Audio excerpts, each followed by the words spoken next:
반갑습니다. 사실 계속해서 촬영을 하고 있어요. 네. 근데 이제 이 만사널 채널을 구독하신 우리 대표님 분들께서는 네네. 사실은 이런 주식, 네. 비트코인 투자에 굉장히 관심이 많더라고요. 네네네. 네, 그럼 사실 자연스럽게 관심을 가져야 되는 게 네. 물론 주가도 중요하지만 네. 그것보다는 이 세금 여부일 것 같아요. 네네. 그래서 오늘은 세금 이제 앞으로 선생님이 또 사실 음. 이 세금이 바뀔 거라는 것도 예언을 네네네. 해주셨으니까 그거에 마찬가지로 이제 많이 작년에 좀 화두거리가 올랐죠. 좀 네. 뜨거운 감자였던 사실은 금투세. 네 맞습니다. 네네. 금투세에 관련해서 얘기를 하려고 해요. 금투세는 입법될 일이 없어요.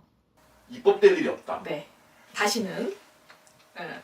왜냐면 입법을 한다는 얘기가 나왔다가 다시 들어가게 돼 있거든요. 보류가 될 수밖에 없는 게 우리나라 입지상 지금 뭐 수출을 먹고 살았던 나라고 무역으로 먹고 살았던 나라인데요.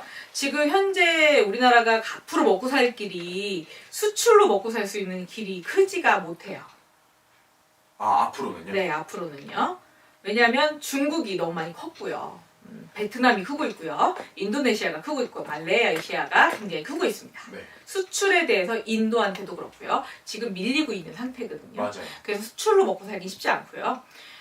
그래서 관광이라든가 아니면 교육 수출, 그러니까 교육되고 뭐 교육 수준이 좀 높죠 우리나라가. 그래서 교육 같은 걸로 조금 교육 패키지라든가 뭐 이런 걸로 해서 뭐 대학을 우리나라에서 유치한다든가 뭐 이런 식으로 해서 뭐 전 세계 뭐 하버드나 명문 대학을 우리나라에 유치한다든가 네. 뭐 이런 쪽으로 해서 먹고 산다든가 아니면 은행, 그러니까는 가상화폐 거래소를 우리나라에 설치한다든가 아니면 중앙은행 이런 뭐 가상화폐 거래소라든가 뭐 스위스 같이 자금을 세탁하거나 자금의 중심이 될 수 있는 중앙은행을 설치한다든가 아니면은 유엔 같이 뭐 세계 중심의 뭐 평화스러운 뭔가의 그 지부국 같은 거를 설치한다면 가장 뭐 유리하겠죠.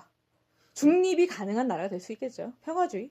사실은 이 부분은 선생님이 세계 증시하시는 데 있어서 말씀을 해주셨던 네네네네네. 부분이에요. 근데 그러면 선생님 말대로면 사실 자본이 한국에 모인다는 건데 그렇죠. 가능한 이유가 가상화폐 지금 거래량으로 봤을 때 3위 정도 하거든요. 가상화폐 거래량이 3위라는 얘기는 그만큼 통화량이 많이 모인다는 얘기죠. 그리고 그 국부 유출, 그러니까 통화 거래량으로 봤을 때 5천만 인구 대비 전 세계 국부 유출액으로 봤을 때 1위, 2위가 뭐 미국하고 중국이라고 봤을 때 3위가 우리나라예요. 그러니까 5천만 인구 대비 돈이 바깥으로 빠지는 그 금액이 가장 크다는 얘기는 지하 경제의 규모가 굉장히 크다는 얘기거든요. 돈 세탁을 할 수 있는 나라 한마디로.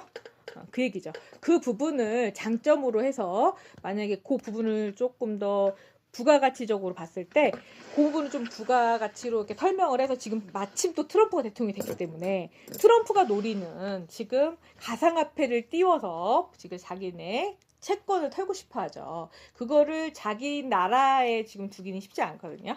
여러 가지로 위협적인 요소도 있고 약간의 시선도 있고요. 그래서 제3국인 한국에다 놓으면 중국을 방어할 수 있겠죠. 바로 코앞에 있으니까요. 그렇죠. 그래서 중국을 방어할 수 있는 어떻게 보면 군사적으로도 그렇고 지금 어차피 화폐 전쟁이잖아요. 맞아요. 중국 위안화를 방어하면서도 또 한국에 있으면서 중국을 방어하고 일본도 방어할 수 있고요. 러시아도 제어할 수 있는 가장 지정학적 위치가 최고인 나라가 한국입니다. 그래서 아마도 거래소가 우리나라에 세워질 가능성이 높죠.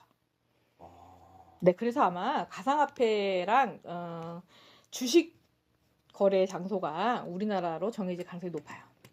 그래서 금융이 굉장히 개혁이 될 거다. 지식 거래든 법률이든 개방이 될 수밖에 없어요. 그럼 선생님 말들을 들어보면 사실 네. 금투세 얘기가 나왔던 게 사실 선진국들은 이미 금투세를 다 시행을 하고 있고 그건 자국에서만 거래가 되기 때문이었던 거예요. 고요. 홍콩이나 아니면 싱가포르처럼 뭐 여러 국가들 거를 만약에 뭐 스위스 같은 경우도 은행이 있지만 뭐 전 세계의 돈을 갖다가 보관을 하잖아요. 맞아요. 그런 식으로 만약에 우리나라에서 전 세계 돈을 관리한다면 그죠? 위험하지 않겠죠. 그러면 애초에 금투세를 매길 수가 없겠네요. 그렇죠. 자국 통만 들어오는 게 아니니까요. 그러면 세금을 매기기가 애매하겠죠. 네. 그러면 어떻게 보면은 통화폐량도 늘어나면서 뭐 자국이 부강해지기도 하고요. 그걸로 먹고 살 수도 있고요. 세금을 굳이 따질 이유가 없겠죠. 그렇게 된다면은 선생님이 방금 말씀해 주신 것처럼 네. 지금 우리가 좀 상식적으로 알고 있는 이 한국장에 대한 이미지가 좀 많이 바뀌겠네요. 많이 좋아지겠죠. 국제통화거래소가 되는 거죠. 한마디로. 그러니까 전 세계의 금융 허브가 될 수 있는 거죠. 아, 네. 그렇게 되면은 네. 사실 자연스럽게 금투세는 들어올 수가 없게 되고. 네. 근데 그런 좀 사실 가상화폐에 대한 상금도 당연히 없어지겠죠. 전 세계의 금융거래소가 되기 때문에 세금을 매길 수가 없게 되겠죠. 무관세, 무세금이 되겠죠. 네. 그게 사실- 가능한 나라예요. 네. 그래야 지정학적인 위치가 굉장히 중요한데요. 네. 그래서 아마 삼면이 바다인 우리나라가 네. 굉장히 유력할 거예요. 거기다가 미국에서 가장 두려워하고 있던 중국을 방어하는 방어 기제가 될 수 있는 지금 위치거든요. 네. 그래서 북한하고 아마 수교를 맺을 가능성이 높다고 제가 말씀드렸잖아요. 맞아요. 그래서 지금 평택 기지 있는 그 부분이 아무래도 그걸 예비해서 두지 않았나 그런 생각도 들어요. 아, 오히려 지정학적으로 평택의 가운데 있기 때문에 그걸 철수할 수가 없죠. 죽어도. 이거는 제 개인적인 궁금증인데요. 네.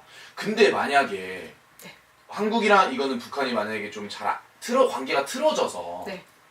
그 역할을 북한이 대신하게 될 수도 있는 거 아닌가요? 북한이 대신을 할 수도 있겠죠. 근데 100%는 할 수가 없는 게 기술 문제예요. 기술이랑 인프라가 갖춰진 건 네. 한국이고요. 네. 그렇죠? 해커라든가 약간의 비밀적인 기술을 갖고 있는 건 북한이고요. 어쩔 두 개를 다 활용한다면 그죠? 완벽하겠죠. 어쩔 수 없이 같이 가야 된다는 그래서 제가 통일된다면 경제 공동체로 통일될 수밖에 없다는 말씀을 드렸습니다. 네, 맞아요.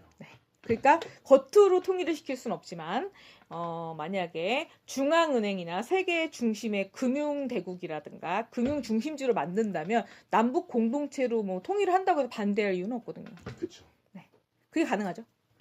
그러면은 사실 제가 언론을 저는 뉴스밖에 안 보니까 네. 제가 선생님이 말씀하신 내용을 모르다 보니까 네.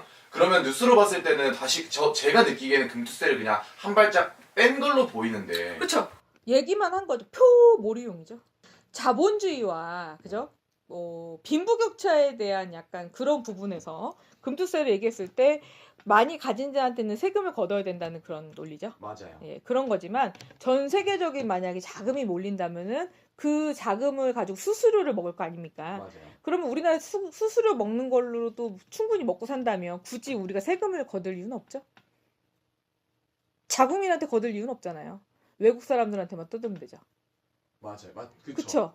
그러면은 자국민한테 세금을 거둘 이유가 있나요? 없죠. 그렇죠. 수수료를 먹고 살면 되죠. 네. 자국민한테 매길 필요 없다 생각하죠. 굉장히 많이 개방이 되겠네요. 그렇죠. 그렇죠. 그래서 금융 개방이 될 것이고 법률 개방이 될 것이고 전 세계인들이 많이 오게 돼서 한류가 더 클 것이다라고 말씀을 드렸습니다.